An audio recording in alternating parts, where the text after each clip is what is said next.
The inheritance was all mine.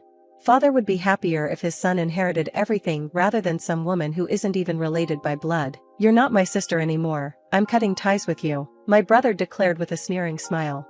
Indeed, to our father, I wasn't related by blood. I was my mother's child from a previous relationship. Still, he had loved me as his own daughter, which made him very special to me. I was furious that my brother wanted to monopolize everything our father left behind, but his words about cutting ties with me brought a sense of relief. Fine by me, once you inherit, don't ever contact me again, I replied. Like I'd ever do that, and don't expect a single penny from me later, he shot back. I'm Kelly, a 29-year-old civil servant. My brother, Steve, is 22 and just graduated from university. He often brags about his prestigious job at a well-known company, always looking down on the rural city office where I work. Must be dad's genes, right? I've got the blood of a father who worked for a major corporation, he'd boast, smugly emphasizing the bloodline he shares with our father.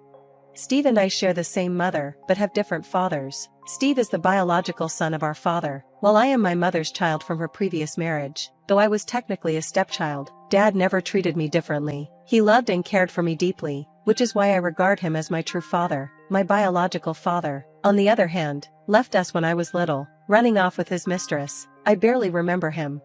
When Steve was younger, he didn't care about our different fathers, but everything changed after our mother passed away in a tragic car accident when I was an adult and Steve was still in middle school. Grieving and unable to cope, Steve started blaming me. At the funeral, he screamed, "Why did Mom have to die? It should have been you. No one would care if the step-sibling was gone."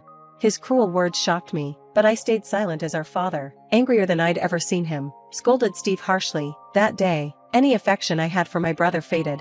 Over the years, our relationship deteriorated. Steve seemed obsessed with outshining me academically, but his ambitions always backfired. He failed to get into his first-choice schools for both high school and university. As a student, he couldn't out-earn me, a full-time employee, and he avoided sports or arts to escape potential failure. Instead, Steve focused on asserting his higher status as Dad's biological son. He taunted me endlessly, saying, "I'm Dad's real child, you're just an outsider." Initially, I believed his behavior stemmed from misplaced grief, but as he grew older, his words carried genuine malice. Exhausted by his provocations, I started avoiding him altogether. When Steve decided to live at home during university, I moved out to my own apartment. I even coordinated visits with Dad to ensure I wouldn't run into him. 4 years later, Steve graduated and landed a job at a reputable company. I had prepared a tie as a graduation gift, but decided against giving it to him when he greeted me with his usual smugness. "Of course, I got a better job than you. I've got Dad's genes," he said, clearly unchanged by his time at university. I continued living independently, working as a civil servant, while Steve lived with Dad and navigated the struggles of a new working adult. Unfortunately, this phase didn't last long. Less than a year later, Dad fell gravely ill and passed away suddenly, leaving me no time to say goodbye. At the funeral, I took on the responsibilities of the chief mourner. Thanks to Dad's meticulous planning, most of the arrangements were straightforward, except for the inheritance. The only inheritors were Steve and me, and I knew the discussion would lead to conflict. As expected, Steve showed up late to our meeting without so much as an apology and immediately said, "The inheritance? I'm the real child, so it's all mine. You're just a stepchild, an outsider. Isn't it greedy for an outsider to claim anything?" Tired of his arrogance, I offered a deal. "I won't inherit anything. In return, you must promise never to contact me for the rest of your life." "Deal? Like I'd ever contact you. Just disappear," he said, sneering. Disgusted, I left the meeting. The next day, I visited a lawyer to formalize my renunciation of the inheritance. "Kelly, as a stepchild, you technically don't have inheritance rights," the lawyer started.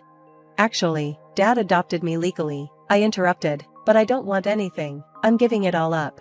Dad had officially adopted me after marrying my mother, which meant I had full inheritance rights. But I wanted nothing to do with the complications of being labeled a stepchild or a legitimate child. I simply wanted to cut ties and move on. A month later, the family court finalized my renunciation. I was finally free from the burdens of my brother and the toxic family dynamic. I contacted Steve. "Hello, my renunciation of the inheritance is complete," I began. "You know, from the estate investigation, Dad had—" "Shut up," Steve cut me off angrily. "I get it. You've renounced the inheritance. Stop acting like you're my real sister, and don't ever contact me again." He hung up before I could say another word. I sighed deeply, knowing Steve. It was only a matter of time before he came crying back for help. That thought made me feel even worse. 3 months later, the calls and emails started coming in, numerous and persistent. I reluctantly answered one of his calls, hearing his exhausted voice on the other end. "You know what? I need to borrow some money," he said. "Dad had debts, and I can't keep up with the repayments. I used Dad's savings too, but it's still not enough." "What? Sure, Dad had some loans to repay, but if you've used all his savings for it, how is it still this bad?" I asked, confused. Steve immediately snapped. "Did you know about this? Did you push the debt onto me, knowing everything? You have such a bad personality." "Oh, right, because you're just a stepchild. You must be jealous of me, the legitimate child." I clenched my jaw. "Right, because I'm the one who hung up on you when I tried to warn you, and I'm the one who blocked your calls. Funny how you suddenly unblocked me when you needed help. Who's the one with the bad personality here?" The truth was, I had learned all about Dad's financial situation during the inheritance renunciation process. I had tried to inform Steve back then, but he had cut me off entirely, left with no way to communicate. I had given up trying. Now, he was coming to me in tears, just as I had anticipated. "Do you even understand how hard it was for Dad to send you to high school and university?" I asked, frustrated. Sure, he had educational insurance and Mom's life insurance helped, but things like the house and car had to be paid for with loans. "I'm not your sister, right? So why don't you take this up with the mortgage lender or the lawyer instead of me, an outsider?" "What are you talking about?" Steve retorted. "Don't sweat the small stuff. Besides, I'm treating you like a sister, even though you're just a stepchild. You should be happy about that. Now, come on, Kelly, give me some money." Furious at his arrogance, I sharply hung up the call and blocked his number. Steve didn't know where I lived, and I had made sure not to leave any clues about my home at Dad's house. To be safe, I even got a new phone. But that didn't stop him. "Kelly, please, I need money, otherwise, I can't survive." Steve started showing up at the city office where I worked. Gone was his usual smugness. He looked genuinely distressed. He would visit repeatedly, always during lunch breaks, as if sneaking away from his job. On days he didn't visit, he bombarded my phone with calls, disrupting my work.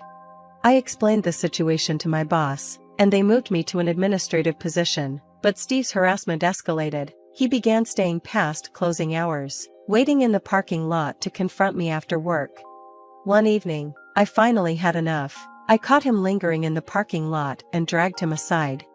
"Stop it already," I said. "Don't cause trouble at my workplace. I told you to consult the loan institutions and the lawyer." "I already did," Steve snapped, arms crossed, anger flashing in his eyes. "The group life insurance covered the mortgage, so I don't have to pay for the house anymore. The car loan is down to about $5,000, and I renegotiated the payments, but that's not the problem."